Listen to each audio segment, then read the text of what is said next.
Vitamin D is very important. अगर जिस बंदे का विटामिन डी लेवल कम है उसमें बहुत सारे प्रॉब्लम्स आ सकते हैं। तो स्टडीज़ हैज़ शोन कि उसमें डिस्मेनोरिया भी हो सकता है। अगर किसी बच्ची का विटामिन डी लेवल कम है उसको आप बिल्कुल ठीक कर लेंगे तो पेन उसमें कम हो जाएगी। ऐसी और इन्फॉर्मेटिव वीडियो देखने के लिए और अपने कंसर्न्स को दूर करने के लिए मरहम की यूट्यूब चैनल को सब्सक्राइब करें।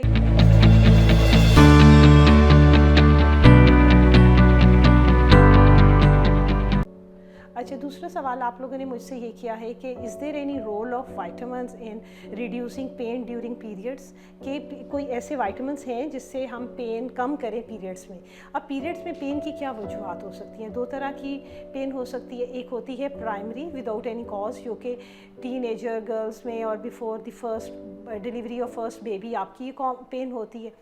लेकिन और दूसरा ये होता है कि कोई वजूहत होती हैं, अगर उन वजूहत को ट्रीट किया जाए तो आपकी पेन कम हो सकती है। तो सवाल बेसिकली आपने प्राइमरी डिस्मेनोरिया के बारे में किया है कि प्राइमरी डिस्मेनोरिया के क्या वजूहत हैं और उसमें वाइटामिन्स का रोल है या नहीं है। वजूहत तो मैंने आपको बता दी कि कोई ख़ास वजूह नहीं होती उसमें, और लेकिन अब वाइटामिन्स का role, yes there is a role of vitamins. तो कौन से वाइटामिन्स हैं? They are very important. Magnesium बहुत इंपॉर्टेंट है। मैग्नीशियम मसल की कॉन्ट्रैक्शन को कम करता है। पेन बेसिकली होती क्या है, जब यूट्रस आपका कॉन्ट्रैक्ट करता है तो ये उसकी पेन को, उसकी कॉन्ट्रैक्शन को कम करता है, तो आपको पेन कम होती है। विटामिन B6 का रोल है, स्टडीज़ ने शो किया है कि ये डिस्मेनोरिया को भी कम करता है, और ये जो प्री मेंस्ट्रुअल सिंड्रोम, जो पीरियड से पहले आपके उलझन और उन सारे वजूहात को भी ये कम करता है।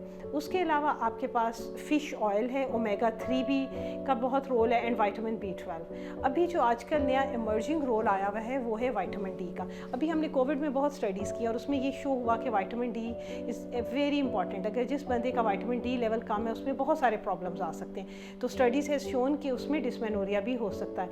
अगर किसी बच्ची का विटामिन डी लेवल कम है उसको आप बिल्कुल ठीक कर लेंगे तो उसमें इस पेन उसमें कम हो जाएगी। और अगला जो इमर्जिंग रोल है वो विटामिन ई का है। विटामिन ई भी अगर आप दें और उससे भी पेन कम हो जाती है। बेसिकली पेन होती क्यों है? क्योंकि प्रोस्टाग्लैंडिन्स आपके रिलीज़ होते हैं, वो पेन करते हैं। इन्फ्लेमेशन होती है, वो पेन करती है। तो ये विटामिन डी एंड विटामिन ई उस इन्फ्लेमेशन को कम करता है, प्रोस्टाग्लैंडिन को कम करता है, तो इस तरह पेशेंट को पेन कम होती है। तो yes there is a role of vitamins.